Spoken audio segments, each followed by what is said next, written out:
వందనాలండి. ఈరోజు మే 20. ఆయన మన కుడి భుజముగా ఉన్నాడు అనే సంగతి మనం జ్ఞాపకం చేసుకుందాం. కీర్తన 16:8లో సదాకాలము యెహోవా యందు నా గురి నిలుపుచున్నాను. ఆయన నా కుడి పార్శ్వమందు ఉన్నాడు కనుక నేను కదల్చబడను అంటున్నాడు కీర్తనకారుడు దావీదు. అతడు నా కుడి భుజం లాంటివాడు అనే మాట మనం తరచుగా వింటూ ఉంటాం. దీని అర్థం ఏమంటే ఆ మాట వాడిన వ్యక్తికి ఆ కుడి భుజం చాలా విలువ గల వ్యక్తి అయి ఉంటాడు. సాధారణంగా పెద్ద వ్యాపారస్తులు ఇటువంటి వారిని కలిగి ఉంటారు. ఈ కుడి భుజంపై వారు పరిపూర్ణంగా నమ్మి తమ సమస్యలు అతనితో పంచుకుంటారు, కలిసి పనిచేస్తూ ఉంటారు. అతను ఎప్పుడూ అవసరానికి ఆదుకునేవాడిగా ఉంటూ, వ్యాపార దక్షత కలవాడిగా ఉంటూ, సలహాలు ఇచ్చేవాడిగా ఉంటాడు. మనందరికీ ప్రతి పరిధిలో ఇలాంటి కుడి భుజం అవసరమై ఉంది. అయితే యేసుక్రీస్తు ప్రభువే మన కుడి భుజం అయితే ఎలా ఉంటుందో ఒక్కసారి ఊహించుకోండి. దావీదు దేవుని గురించి ఆ విధంగానే తలంచాడు, అనుభవించాడు కాబట్టి నిశ్చయంగా నేను కదల్చబడను అంటున్నాడు. యేసయ్య మన కుడి భుజంగా ఉంటే విశ్వాసులందరికీ ఉండే భద్రతా భావం గురించి దావీదు మాట్లాడుతున్నాడు.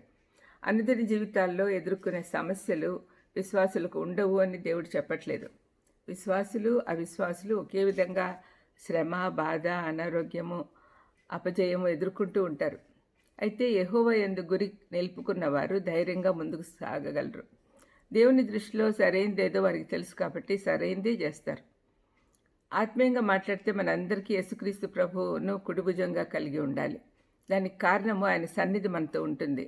ఆయనకు సమస్తము సాధ్యమే కాబట్టి అన్నీ మన పట్ల జరిపిస్తాడు. ఆయన జ్ఞానం గల సలహాలు ఇస్తాడు.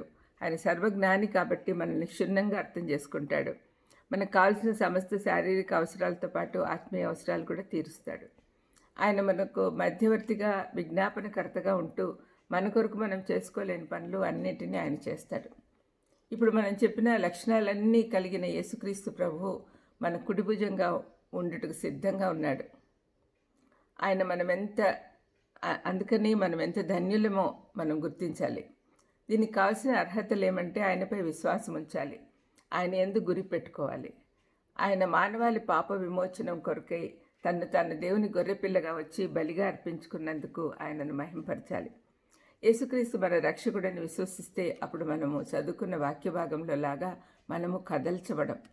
ఆయనను మన సొంత రక్షకునిగా ఒప్పుకుంటే మన జీవితంలో నశింపచేయలేని సమాధానం మనకు కలుగుతుంది.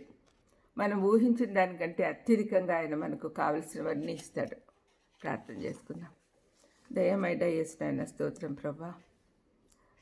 మీరు మా కుడివైపున ఎప్పుడు ఉండి, కుడి భుజంగా ఉండి మాకు అవసరాలన్నీ తీరుస్తూ వస్తూ ఉన్నారు నాయన. మీకు వేలాది వందనములు, స్తోత్రములు నాయన.